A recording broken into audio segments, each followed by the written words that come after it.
Провериться на коронавирус можно в 12 государственных и 2 частных лабораториях. Однако в коммерческих ПЦР-тест удовольствие недешевое, стоит более 1500 сомов. Сделать анализ доступнее при нынешних условиях нельзя. По словам частников, нужно учитывать налоги и подорожание расходных материалов. Кыргызстан единственная из стран СНГ, где лабораторные услуги облагаются налогами.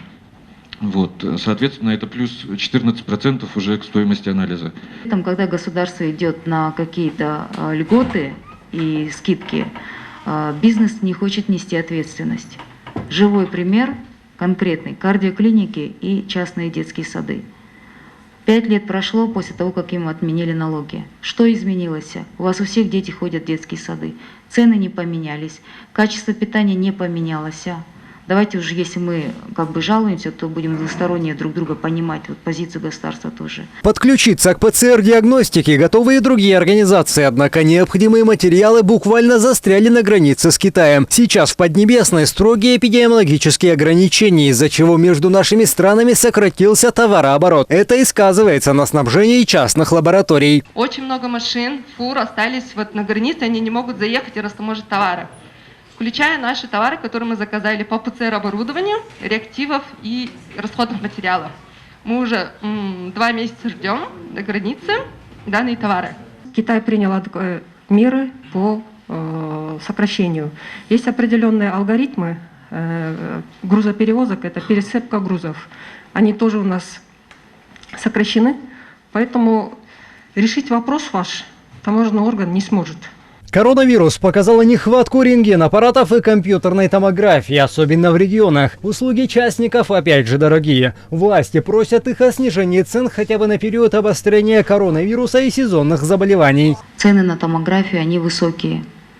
И я бы, например, попросила обсудить вопрос на период, это не навсегда. Льготные варианты для врачей. Им тяжелее всех получается. Потом также, может быть, мы с вами обсудим, какие еще есть возможности. Давайте с вашей стороны предложения. Социальная направленность в бизнесе все же есть. Одна из клиник делает томографию врачам бесплатно. Но говорить о массовом снижении цены нельзя. Представители клиник сетуют на выплату кредитов за дорогостоящее оборудование. Говорят, что им самим бы просить у правительства помощи. Тех, кто имел заемные средства, процентные ставки по кредитам, и сделать рассрочки, по крайней мере, на ближайшие полгода-год.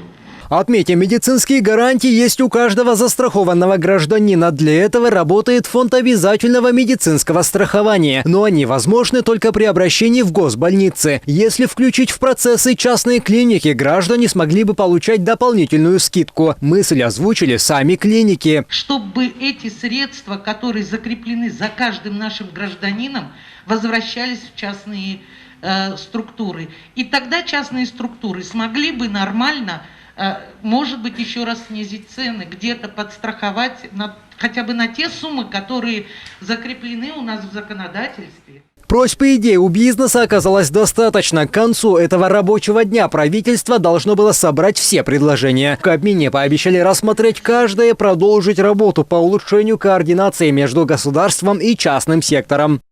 Сколько вас здесь присутствует? Бекмамат Асанбекулу, Аскар Маратов, ЛТР Бишкек.